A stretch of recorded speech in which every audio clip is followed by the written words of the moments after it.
and gentlemen, Gary Moore.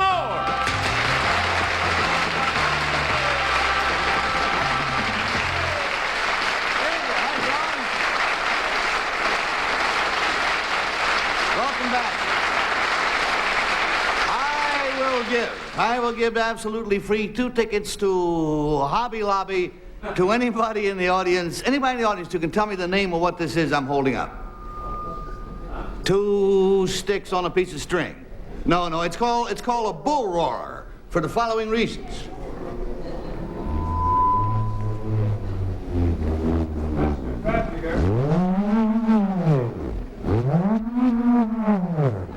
Now that is one of the original American toys. Very primitive, as you can see, and our first guest is in the business of manufacturing primitive American toys. He has some interesting examples to show us, and we'll meet him as soon as we meet our interesting panel here on To Tell the Truth. Tom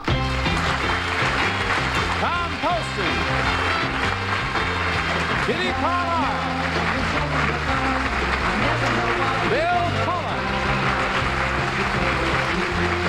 And Peggy Cass.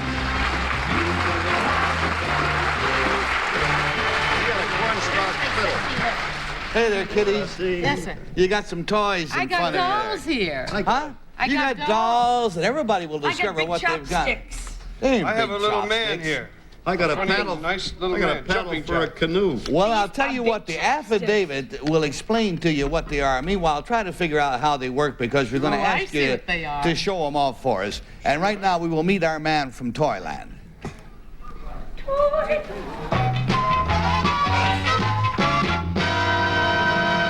Number 1, what is your name, please? My name is Dick Schnacke. Number 2. My name is Dick Schnacke. Number 3. My name is Dick Schnacke.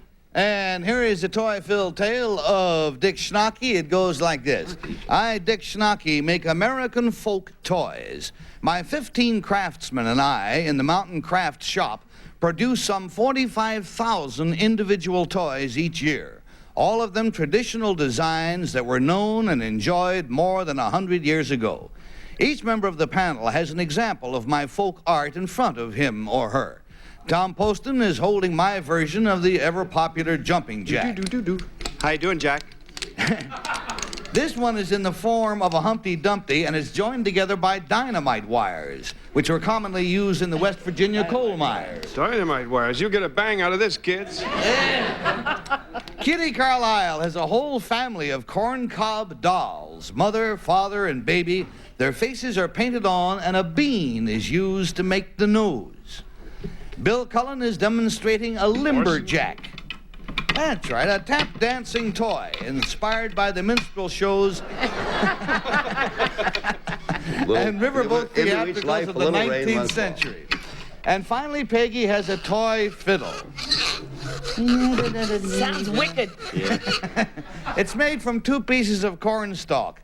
And one of the most distinctive things about my toys is their names. They bear such euphonious and melodic titles as Bull Roarers, Flipperdingers, Whirligigs, and Whimmy-diddles. Signed, Dick Schnacke.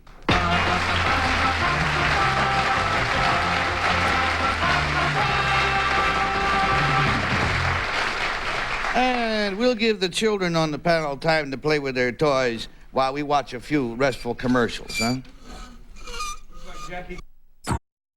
Now, the thing is, we've got 3 gentlemen here. They all say that their name is Dick Schnacke, manufacturer of old-style toys. And let's start the questioning with the Peggy Cass doll. Hi. Number 2, how much is this violin? The violin sells for $1.25. Thank you. And how much is this jumping jack thing? That one is $2.50. I like it better than that first thing. I can't make any music on that. Number 1, where do you merchandise these? I mean, where do you sell them?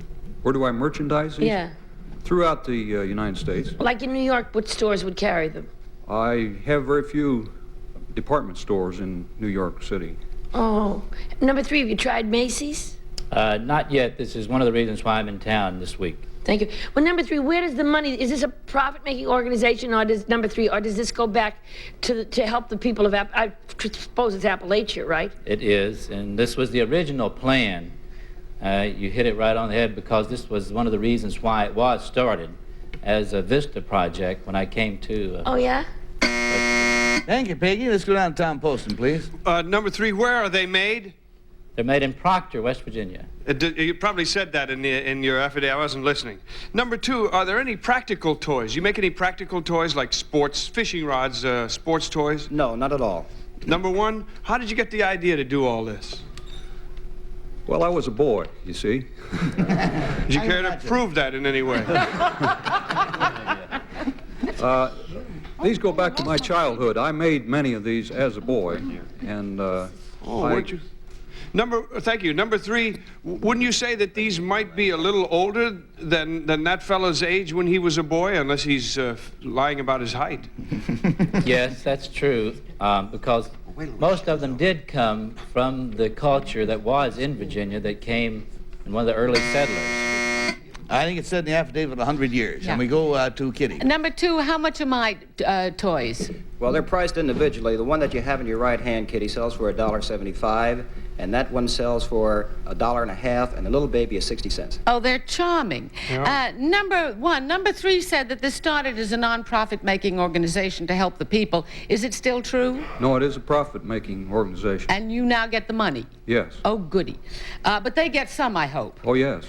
Number 3, do you know the people who have organized the West Virginia women to do the kind of needlework that they always did and is now non-profit?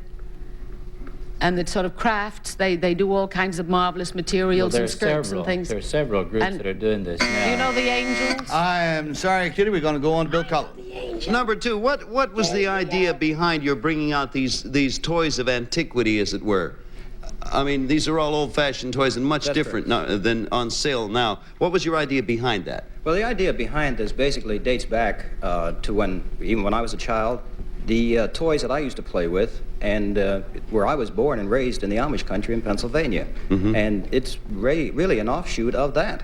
I must say one thing about these, they're very good. They're good for the parents because they don't need batteries to run. That's because correct. You can break yourself with battery toys. Is there anything... Hey, we got a battery-operated bell. That cuts us off, and no more questions. It's ballot marking time while the audience and I take one more look and decide whether it's number 1 or number 2 or number 3. $50 for each wrong vote, $500 if everybody strikes out, and Peggy starts. You know, number 2 was really absolutely terrific, but number 3 said he was in Vista, and he's very young looking, and that's mostly young kids that joined Vista. It's a very worthwhile thing. I voted for 3. I think you were in Vista. Well, his day's been made by being called a kid, right? Whether he's right or wrong. He's got a 3 showing, and we're going to go down to town. Gee, I don't know. I voted for number 3, too. I thought it was just the kind of thing that he would do to make this baby look like Orson Bean. And it does. It really does, honestly. I voted for number 3. He looks like a guy with a good sense of humor. A pair of 3s, and Kitty. Well, I was going to vote for number 1 because he looks like a kind man who would also make some money. But number 3, when I asked him if he knew the Angels, who've started this cottage industry thing, and he was nodding away, and so I think that's a real one. Peggy, you dropped your violin. Might have been going to sleep nodding away. You don't know. Anyhow, a limb is forming up here. We got a pair of 3 3s, and Bill. Well, the thing that impressed me most as an accurate answer was the story about it started out as a non-profit organization and it didn't work out that way. It went to profit. That story was told by 3 and 1 together, but number 3 started it, so we're on the limb. Hey, we're all the way out there. Boy, some days you get the smarts and some days you don't. The votes are all in. Will the real Dick Schnacke please pop up? Hey!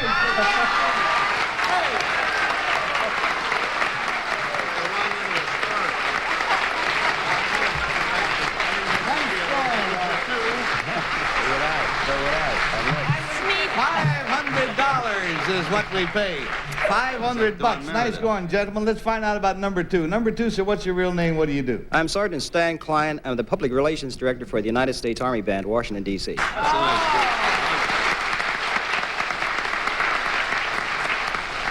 And number 3 with the big 4 votes, what do you really do, sir? My name is Homer May, Jr., and I'm relocation counselor for a realtor by the name of Sterling Thompson's Gallery of Homes in Middletown, New Jersey. Nice going.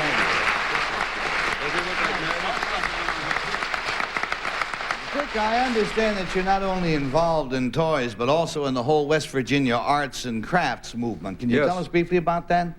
I'm in New York presently for a show by the West Virginia Artists and Craftsmen's Guild and the State Chamber of Commerce. And we are trying to build tourism based on the handcrafts, which are very strong in West Virginia. We have a guild of 400 craftsmen. Ah, like cottage craftsmen in India. That's a great idea. And thank you very much, Dick, and thank you, imposters, for... Huh? Oh, no, oh, hey, I got some goodies here. I almost overlooked my tray. I got a little tray down here of some real yummies. Now, these are things of which... May I have a boom, please? We have some things here of which you may have seen modern versions, but here are the original versions. That's called a what? This is the ball and cup. It's a skill toy. Just good luck. Hey, you better quit after that one. 2 in a row. And this is the primitive version, as you can see. You can see the bark is still on it. Now, these, I seem to have seen something like them called clackers, which are around. Yes, I think that this inspired clackers. This was originally done with 2 buckeye nuts on a string, but these don't bounce like the clackers, you see. Oh, that's great. I got time to try that? That looks like about 4 of them. It looks easy, too. Hold this half a second. All you gotta do is get them going clockwise position, huh? Yeah. Okay, that's fun. Hey, isn't that good? What coordination? This takes a lot of... Never mind. What have you got? Sorry. You broke Drop your I clacker. just knocked the thing out of the thing here. What is this called?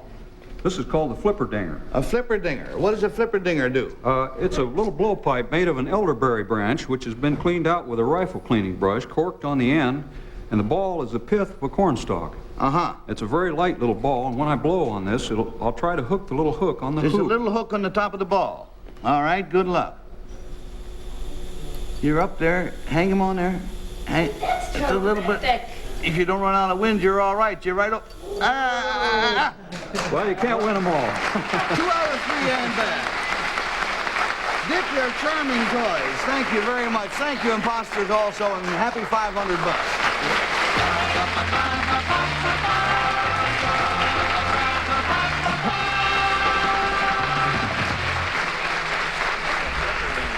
Well, now, forging ahead excuse me. God Bless you. God bless you. Thank you very much. Sorry about means that. you're It's the relaxed. flipper dinger. It means you're relaxed. means you're catching a cold. Yeah, either relaxing. At this point, I want you to meet a very, I'm not so sure. very interesting Is this an gentleman. act? Oh, he's an allergist. No, this fellow coming up, it sounds like a yeah. fellow who I could use right now. He is an allergy specialist. An allergist. He I knew it. specializes in allergies, and we'll be here right after we cough up a few